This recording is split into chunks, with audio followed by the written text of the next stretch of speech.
It's really important to appreciate that these are metaphors.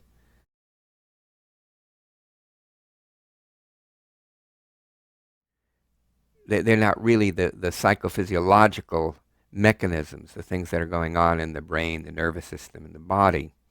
We have to understand that too. But this metaphor kind of gives us an overall idea, an overall feeling for what happens. That's what metaphors are useful for. That's what they do. But so I want you all to understand that we don't want to confuse this with reality, or said another way, we become too enamored with the jargon.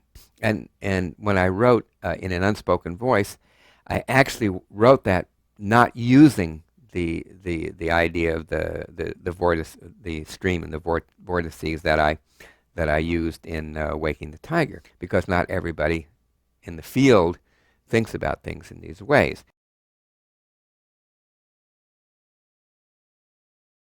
I traced the beginning of somatic experiencing, SC, to 1969, but really before that, some of my learnings were preparing me, were stepstones in that direction.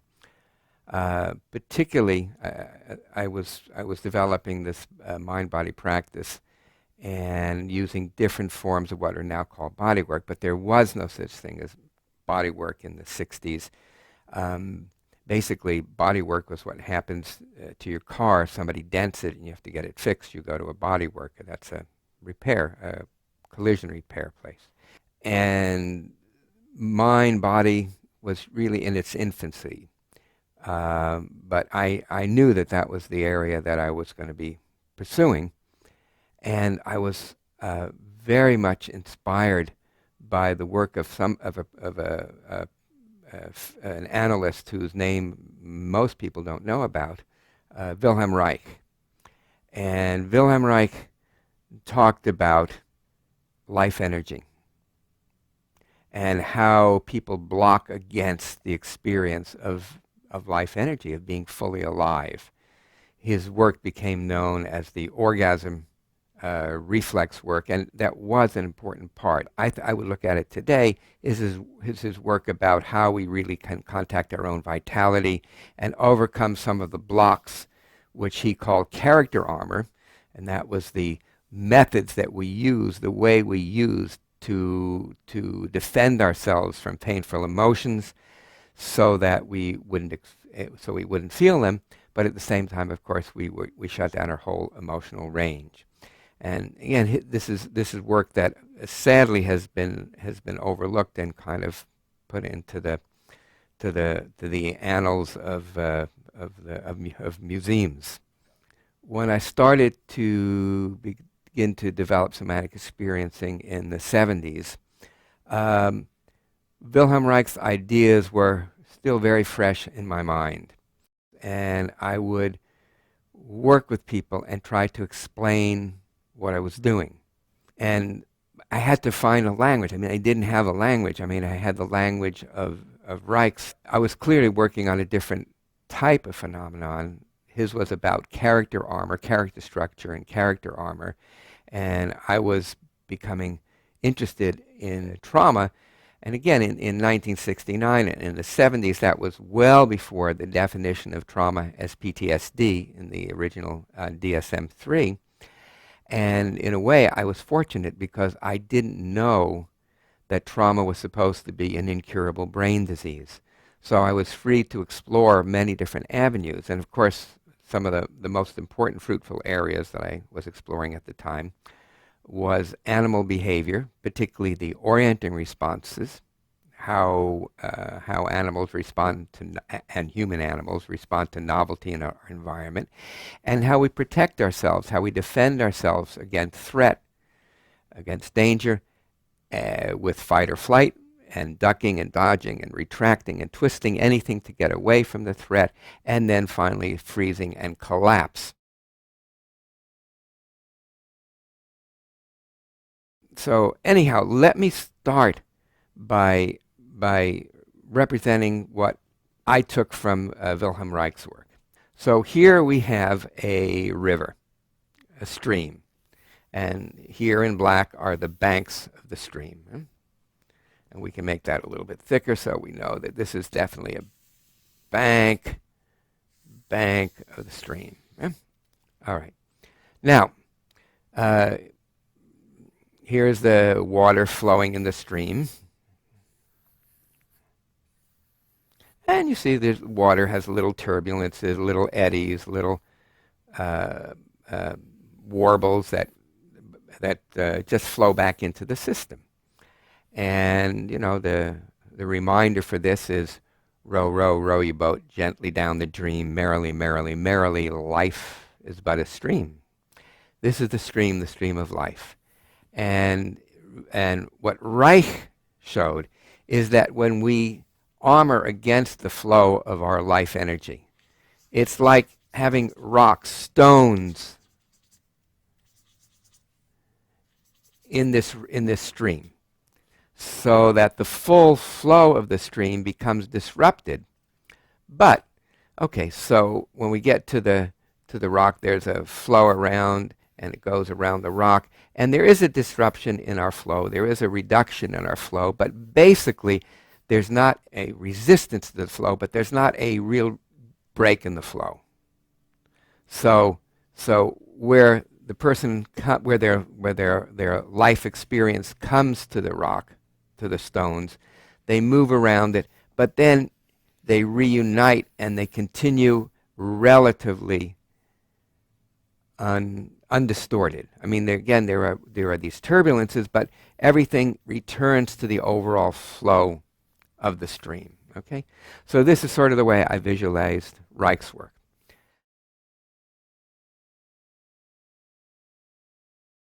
Now, I had read Freud, and his early definition of trauma, one of his early definitions of trauma, before the Oedipal theory, was that trauma was due to breach in our protective barrier against overstimulation. He said stimulation, I say overstimulation, leading to feelings of overwhelming helplessness. And Freud kind of backed away from that understanding of trauma as he looked more and more as trauma being something that was caused by conflicts, that we wanted to have sex with the parent of the opposite sex, and then, of course, at the same time, we would fear the retribution from the other parent, and so forth. And I don't doubt that there's some truth to that. I mean, that these are some kinds of conflicts, but they are so minor and so different compared to trauma as we think of trauma today. One of the things that again I didn't know, because the definition hadn't occurred, that the trauma basically was about rape, molestation, and of course about war. But in my mind-body practice in the 60s, in working with a number of people and discovering that many of their symptoms had to do with things that were much more ordinary. Accidents, falls, invasive medical procedures, all of these could produce symptoms sometimes as severe as those of molestation and of war, but generally less. But still, they could accumulate and have an overall effect as the person went through life, and then a seemingly minor event would happen, and then they would be thrust into the chaos of trauma. So how to represent this, how to make a model that I could explain to people that would give a feeling of this. In other words, what would be the metaphor that would be helpful, and what were some of the building blocks that I would put together to help people learn what steps they needed to follow in doing this work, even though, of course, that these steps are not followed in the same way with every person at every time.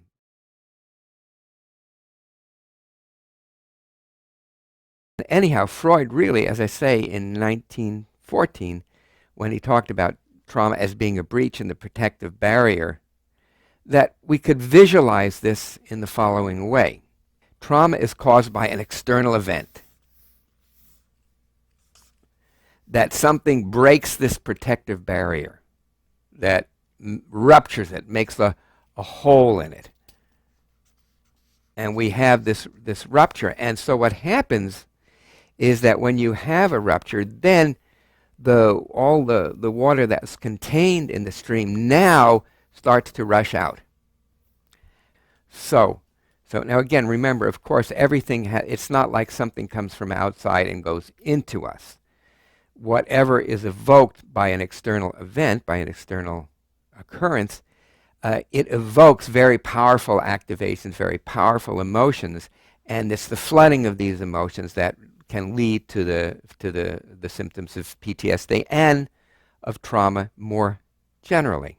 I'm going to write this in red, even though the water, which is in green here, is going to be flowing through, because this comes out in a tremendous force.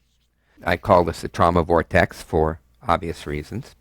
So let's just say there was another body of water outside here, outside of this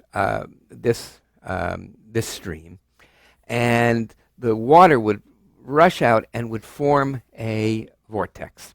And around that time, I did a lot of study about the fluid dynamics of vortices. I went to the mechanical engineering labs at UC Berkeley, and I got them to let me experiment with some of their fluid. It's like an air tunnel, but it's with a fluid. And you could see these vortexes forming. And this really described some of actually described the main phenomenon that one sees with trauma. First of all, without trauma, even though we have resistance, even though we have blocks, even though we have our character, our muscle armor preventing the full flow, we still have a basically coherent flow in the life stream. We can relate our present experiences with past experiences and see ourselves moving into the future. With trauma, something happens that's very, very different, where people are drawn over and over into these emotions, into these relivings, being flooded by images and emotions related to the trauma. So it's sort of like any time the person went anywhere near the trauma, they would be pulled in towards the trauma and then chewed up in the vortex of the trauma. And that was clearly, that really represented probably the most salient feature of trauma, of being drawn into the trauma, not being able to escape the emotions of the trauma, and repeating also some behaviors reenactments related to the trauma. So the other thing that I noticed is that when I work with some people, they would have, their trauma would be very well represented like this. But other people would be really shut down.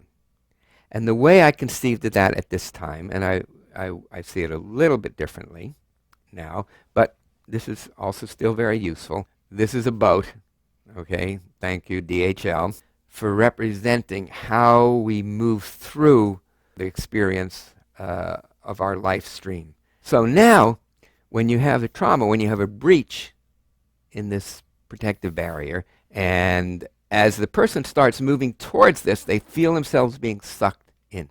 So at first they have no control over it. They just go into the trauma, they relive the trauma, blah, blah, blah, blah. But after a while, when they start to feel themselves drawing to the trauma, what they do is they go as far away from that rupture, from that breach as they can, so they can get past the area of the trauma. And so by doing that, right, what they're doing essentially is shutting themselves really down to a very low level of existence, right? So here's now all of the flow becomes constricted in this very small area here, avoiding the trauma, and by avoiding the trauma, really cutting down on life. Because here, before, even though you had these blockages, basically the person had the whole stream of which to live in.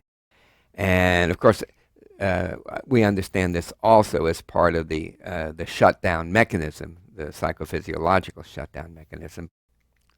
So we don't really, at this point, the metaphor doesn't give us a solution.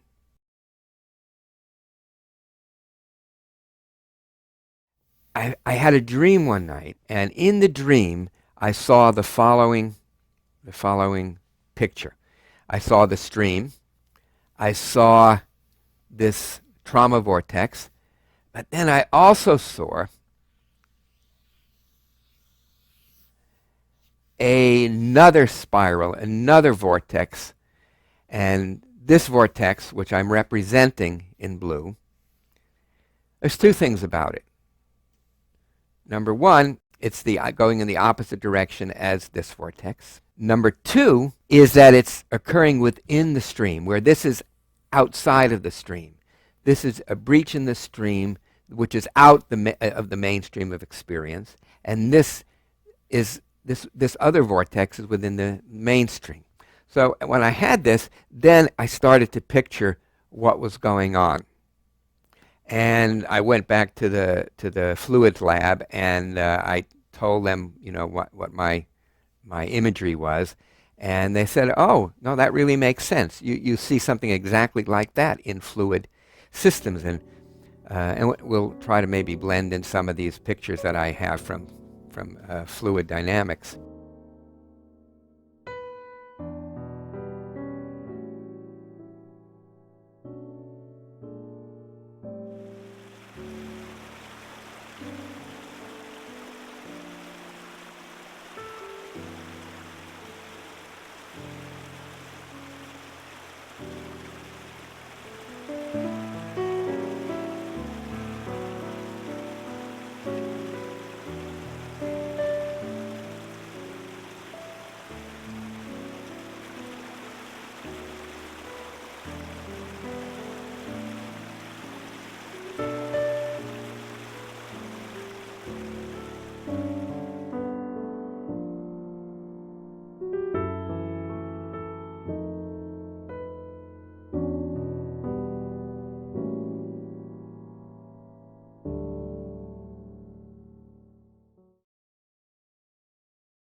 Okay, I want to just say a little bit or give a little demonstration of how these two systems exchange energy with each other.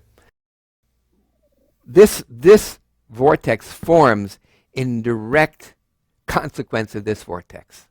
You see, you always see vortices in pairs like this, whether it's galaxies, supernovae, whether it's storm systems. You'll see the one vortex, and then you'll see the other vortex forming. And this is a wonderful little device. It's called a magnetron, and unfortunately the company that makes them is no longer in business. But this top one represents the trauma vortex. The bottom one, the counter vortex. They don't touch. They don't touch physically. But of course they affect each other because they're magnets. There's a field between them. So if we start with the trauma vortex, the breach in the protective barrier, and then the trauma vortex, what you see is the trauma vortex has got all the energy, and then it starts flowing between the counter and the trauma, and the counter and the trauma, until they both come to a nice equilibrium state. So let's go over this again. If we move into the trauma vortex, it's spinning, all its energy is there, but then it starts to transfer the energy to the counter vortex, to the trauma vortex, to the counter vortex. So we get this pendulation, but it really shows how when you are able to hold these two fields together, you get a whole new experience. Another thing, these vortices, often something like this called like a gravitational system, or in chaos theory, a strange attractor, they almost certainly have a representation in the brain. I suspect that the trauma vortex has its brain system component in certain systems involving the brainstem, the middle and upper brainstem, having to do with fear and distress, and also the amygdala in the limbic system having to do with danger, that these systems go into like storms of activity. And then we have this other system, the counter vortex, which I suspect occurs in the brain systems involving the medial cerebellum, the middle part of the cerebellum, having to do with movement, and particularly fine movement, and the septal area of the limbic system, which is a part that actually inhibits the amygdala. So we have like a counterbalancing force here. But I knew there was a way of working with people. Again, I didn't have the vocabulary yet, but a certain way of working, again, through sensate experience. And so the third possibility would be that you could go in, and you could go in between these two vortexes and then somehow move through. So that was my first hypothesis. In other words, so like if you're in a kayak and you're kayaking, right, and there's a vortex, you'll see a vortex usually on the other side, and you don't want to go into either of these vortexes, right? You want to find your way just between these vortexes where there's a neutral force that allows you to, with a little warbling, to go through. So you don't go into either of these vortexes.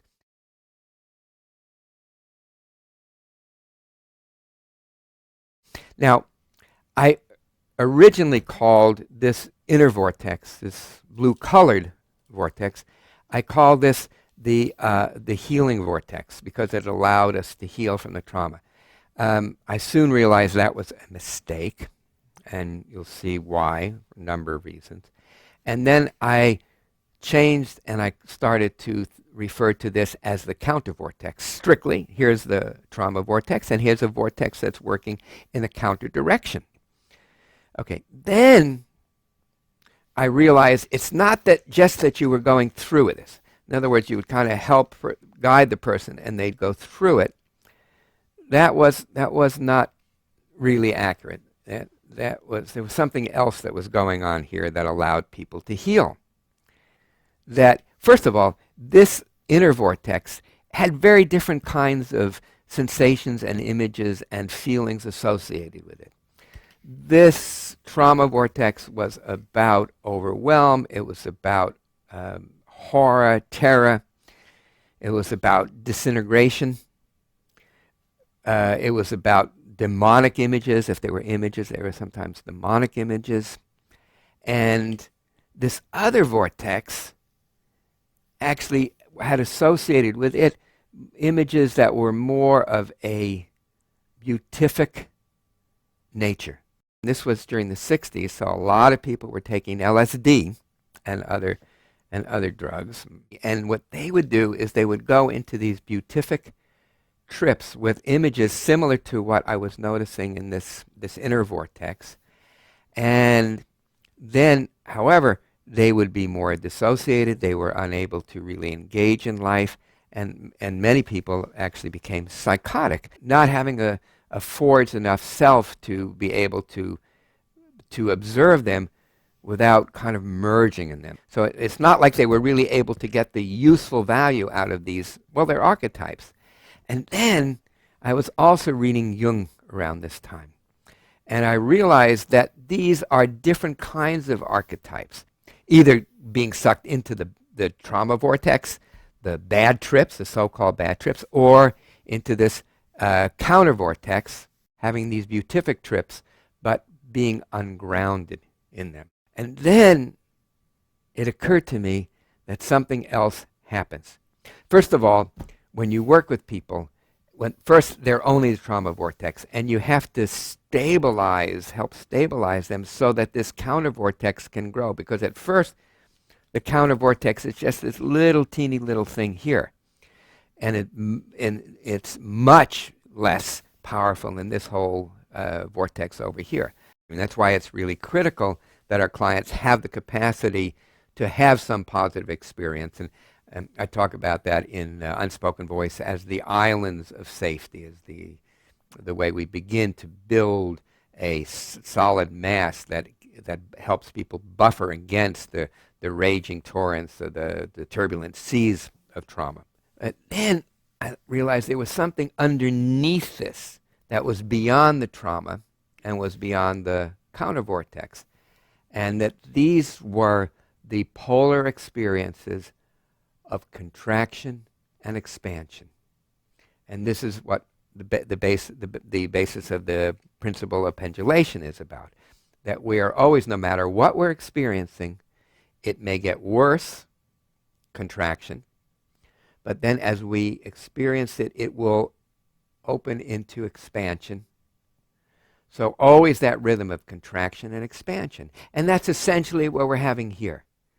Right? We can think of the trauma as being a special case, a very special case of runaway contraction, and the inner vortex as expansion. Then I started to realize, okay, what was happening is the person would maybe kind of go into the trauma, but they wouldn't go into it the way they were before. They would kind of go around the periphery of it, and then this other vortex, you see, would be drawing them back, and they would come into this vortex, and then as they moved around, to be able to come into the mainstream. And again, this was around the time when the 1969 was the moon shot, and it was the idea of sending out different probes, both to the moon before that and after that. And what it would do is it would go out to the moon, would go around the moon, and then the Earth would start pulling it back, and it would be drawn to the Earth, would go around the Earth, and then eventually would land back into the ocean. And again, it really doesn't matter if these two systems are balanced, whether the individual moves first toward the traumatic material or first through the counter material. Although in general, it's safest if you can have the client move here first. From my understanding of some of my readings from different spiritual understandings, is that this is really a key part in the transformative process. Even though we're going into the trauma, even though we're going into these images, these nicer images, these positive images, we are really starting to develop this rhythm, this periodicity, this pendulation. And you'll see that when you start moving between these vortices, then you actually start to pendulate. As you see now in this illustration of a fountain. And it's really an amazing thing. You'll see the two vortices forming, just as I've been showing you. And you see as they form, then there's this sloshing back and forth, this pendulation between the two vortices. So in a sense, you could say we're using the trauma vortex and the counter vortex as a way of coming home to pendulation.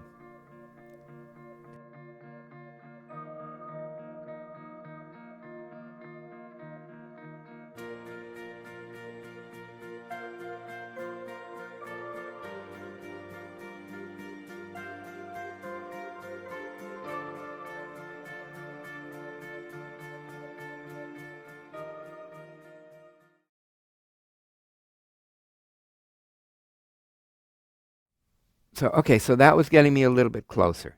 So there was now this third possibility, a skill that I was working with my clients to develop, because they had to have this skill in order to negotiate, and as I came to call it, renegotiate these vortices.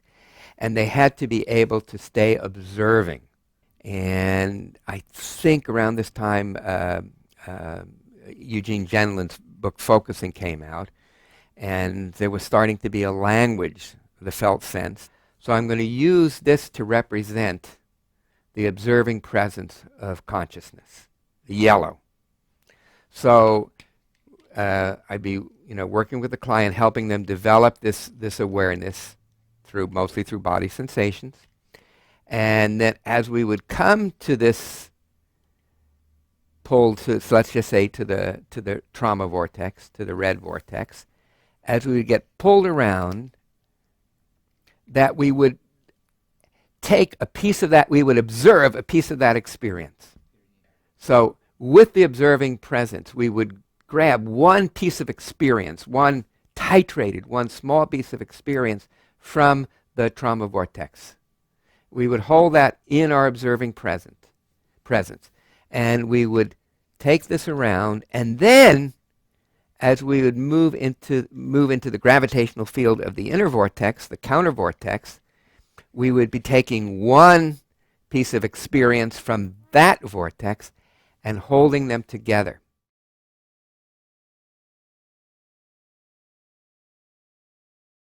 As you move through one of these cycles, we don't keep going around and around unwinding this, because there's a lot of compressed energy. The survival energy, the sympathetic energy of arousal, is locked in the person's organism, in the person's body, and you want to be able to titrate that, to just access one small piece of experience at a time. So, for example, we have the gazelle that are grazing in an uplands meadow. And so their life energy is kind of moving like this. Yeah? They're just relaxed but alert. And then in a moment, they come to a heightened alert state when they have the first inclination that they're being preyed upon by the cheetah. And then, as they run for safety, we have the full-out sympathetic arousal. But then, in that moment just before the kill, just before the impala is going to be killed and devoured, that energy is compressed. It gets locked in. So each time we move around, we have an access to that energy. And so what happens again? Here's this free energy, this relaxed alertness, this sense of danger, this all-out sense of threat and danger, and then the compression of that energy. And so each time we move between those polarities, between those two strange attractors, there's a gradual, because we're moving around the periphery, we're not going deeply into either of them, there's a gradual release of activation. And you notice how the slinky vibrates, how the spring vibrates, and then comes to equilibrium. That's the importance of being in the here and now, to reorient to the here and now. So each time we get a full integration of that energy. Again, titrating one onion peel at a time. Just skimming one onion peel at a time. Again, allowing things to settle, reorienting to the here and now.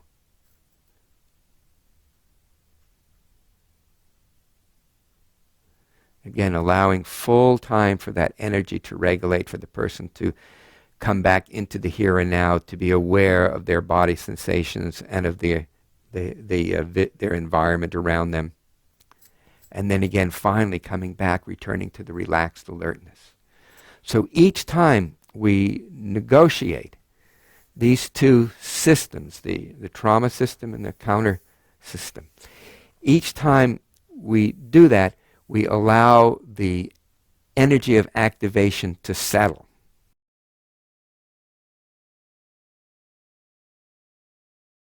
When we move back into the mainstream, it's critical that we help our clients to reorient, because they've moved through these two sensations. There's been a discharge of the activation, and then we are back into the mainstream, becoming aware of our surroundings, of our environment, and being able to describe, now I'm aware of this, now I'm aware of that, and then also gives people the sense that they're no longer in the trauma, that they're back in the here and now. And it's really, it's critical each time we make one of these loops to reorient our clients into the experience of the here and now, what they're noticing in the room, what they see, how they observe you, what sensations they're occurring. that they're experiencing their body.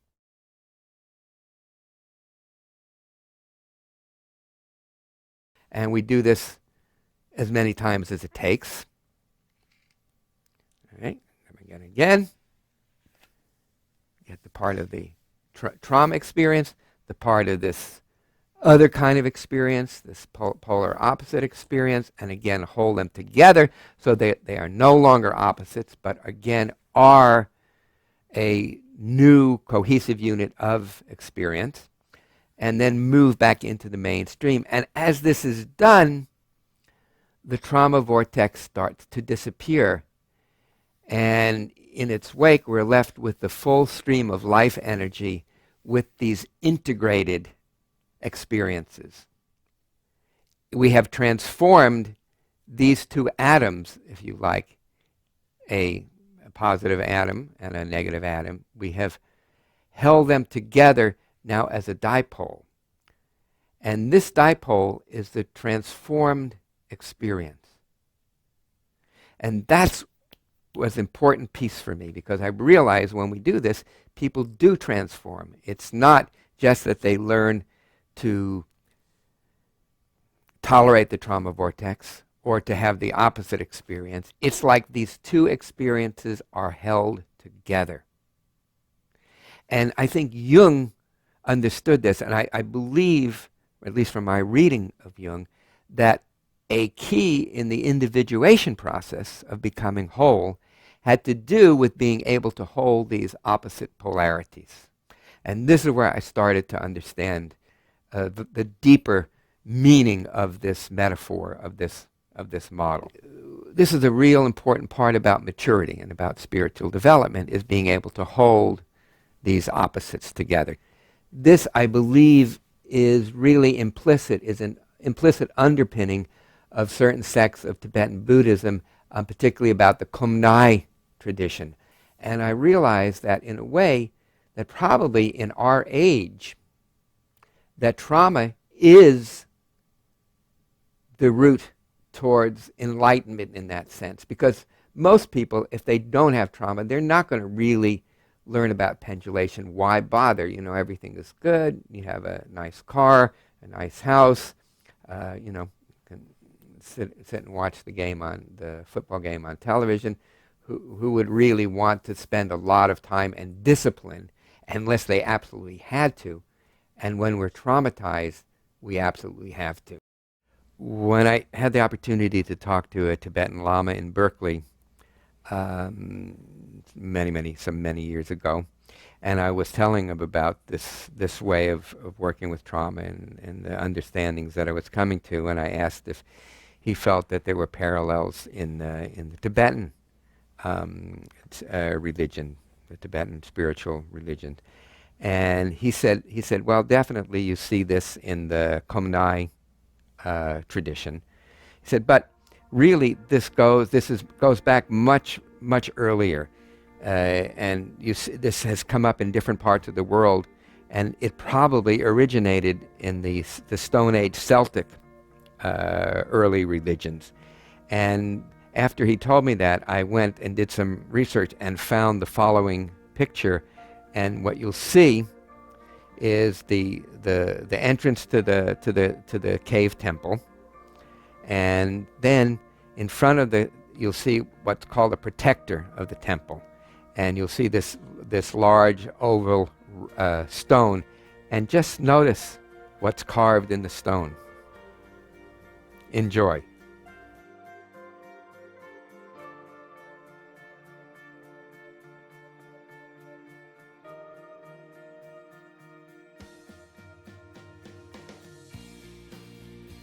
So, okay, so I hope this helps you to understand the value of these ideas, but also their limitations as metaphors, but also as a way of understanding the relationship, the intrinsic relationship between successful transformation of traumatic experience and spiritual awakening.